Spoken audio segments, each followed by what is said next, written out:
September 26, 2009, bumaha tapos naanod yung mga bahay. Nakita namin yung bahay namin. Unti-unti na po siya umiiba. Natasabit-sabit po yung damit namin sa barbwire. Tapos natatama kami ng mga malalaking troso. Ang iniwan na lang po niya yung mataas na putik. Natabon talaga yung mga bahay. Tapos kasabay ng malalaking agos, may inaanod din ng mga tao.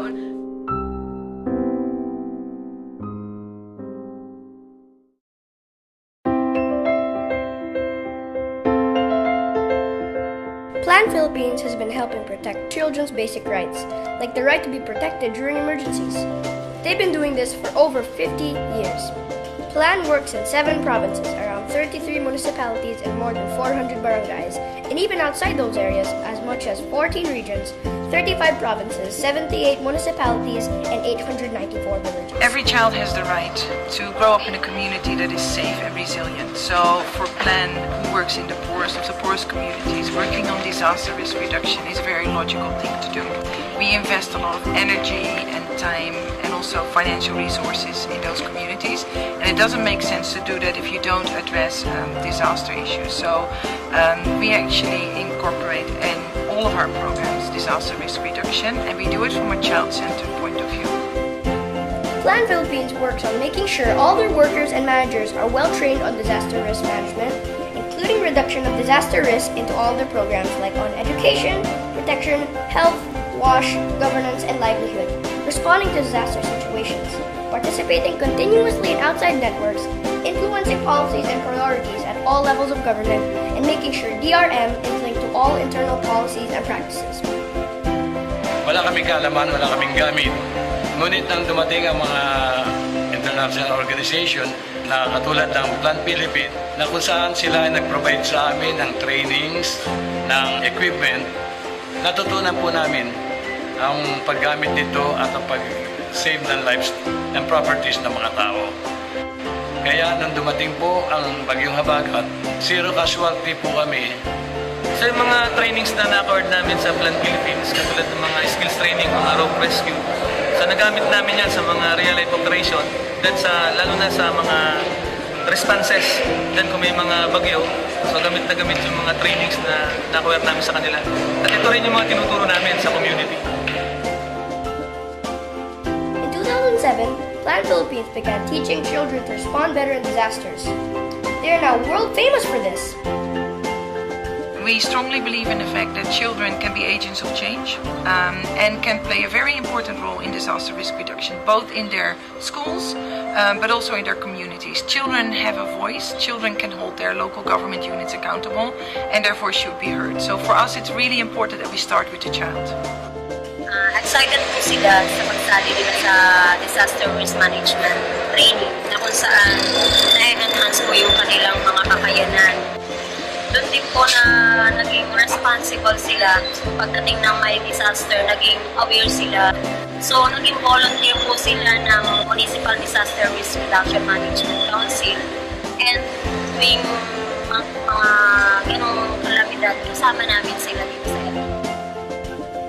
Yung pinakamahalagang nagawa ng plan ay yung building child-centered, climate smart, our programs.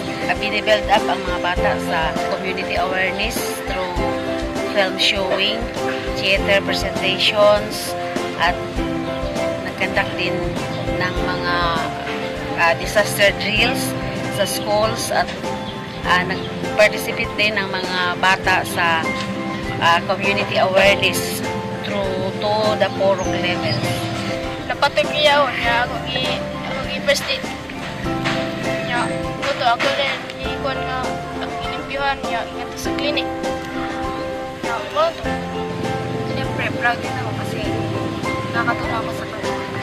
Pwede. Siyempre, bata ka, tas proud ka sa sarili mo.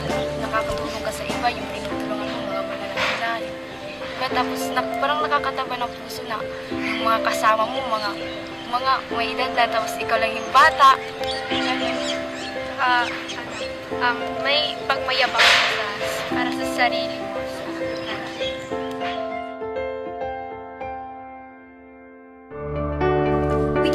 respond to climate change while being taught how to act in disasters. Plan also helps make sure ecosystems are protected to lessen the chance of disaster from environmental problems.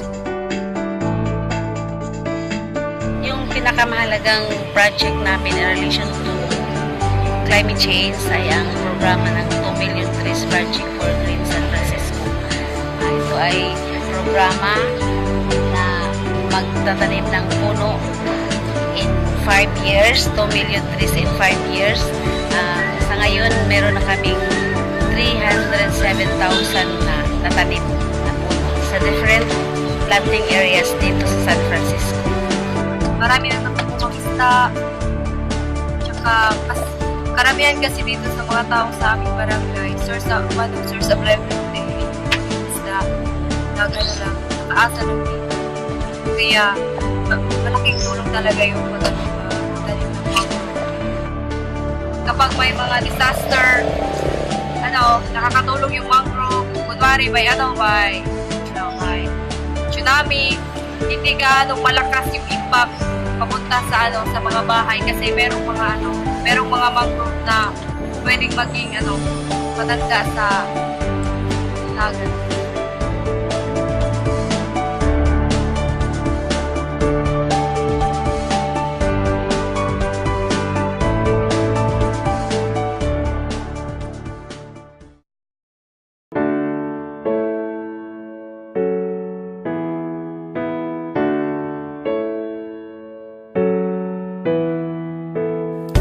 Also provided DRR response to children and their affected families in conflict areas in Mindanao.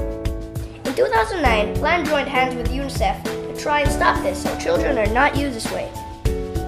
It shows Plan does not take sides in the fighting except the side of children like me. They work with different people in the government, international and local non-government organizations, and in the corporate and private sectors too. Plan actually has a very good relationship with all of the government agencies that are working on disaster risk reduction and on climate change as well, by the way. Plan has been in the Philippines for 52 years, so we have developed really good working relationships with local government, provincial government, and also national government. And we're a very open organization, so we work in partnerships with INGOs, international non-governmental organizations, but also with local NGOs. So we have a very big and a very dependable network of partner organizations that we work with. In those 50 years, Plan Philippines has helped in major disasters here by giving food, medical supplies, health information, counseling, emergency shelter, wash, and making sure evacuation centers run well. Over the last 4 years, Plan has spent around $4.35 million to support DRM work, helping so many families or 500,000 people. 1 in every 5 of them, kids like me. What we hope to achieve is that every child in the Philippines will grow up in a community that is safe and resilient, and that we finally get to a point where there will be no loss of lives when a disaster happens. What we hope to achieve, at least working towards that goal, is that all of the communities, not just the ones that Plan works in, are aware of the risks and are also able and capable to work on mitigating those risks. So our biggest dream would be for every child to grow up in a community that is safe and resilient. Plan Philippines, promoting child rights to end child poverty.